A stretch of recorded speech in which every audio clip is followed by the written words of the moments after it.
President Trump went into the State of the Union address with dipping approval ratings and gloomy voter sentiment. Take a look at this fresh CBS News polling. When asked how they would describe the state of the country before the speech, 66% of those polled said divided, 47% said declining, and only 19% said strong.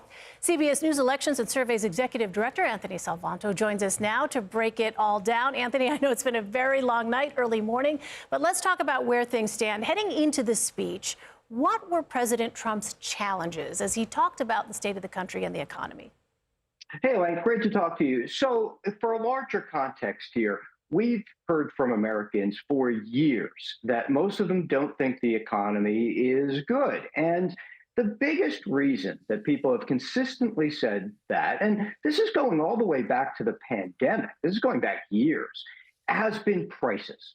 That's the larger context here. Now, week to week, month to month, we've seen that state of the economy come a little bit off its lows in recent weeks.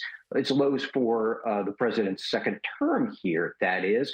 But at the same time, prices is going to be central. And I think as we look ahead to the midterms, whether or not people start to feel any effects of either lowering prices or a reduced rate of inflation, it's a little different thing, right? It's the rate of change. Those things are going to be central. So what I'm going to watch then going forward is whether people start to believe or feel that those prices are something that are easier for them, for their purchasing power is easier for them to manage.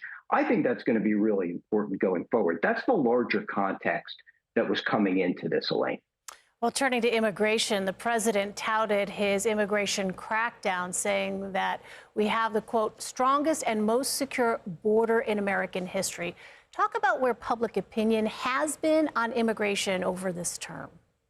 So the first thing about that is going to be looking at the partisan brakes on the approval, disapproval of the Trump administration's program to deport immigrants who are illegally in the U.S. It's really, really strong from Republicans, from the Republican base. And I should mention also that going into the speech, Republicans were more likely to tell us that they planned to be watching. So what you have is, yes, a program which does, show those partisan breaks. But the other part of this is that we've seen over time something connected to whether or not you approve of that program. And that is your view of how ICE is conducting their operations. And when you see almost 2/3 of Americans have said that in their view, ICE is being too tough when doing so, when stopping and detaining people. Now, what's important about that is connected to that view, if they feel that ICE is being too tough, is connected to the view in their minds that they disapprove of the program. So it's that perception of operations that really matters here. Now, obviously, he talked a lot about the program. He talked a lot about immigration in his speech. What I think is important then going forward, as we, again, look, it's a long way, but as we head toward the midterms, we know that immigration has been a really motivating factor, especially for Republicans, whether they can motivate people to turn out and vote. That's going to be something that we're going to watch over the coming months, Elaine. All right, Anthony Salvanto. Anthony, thank you.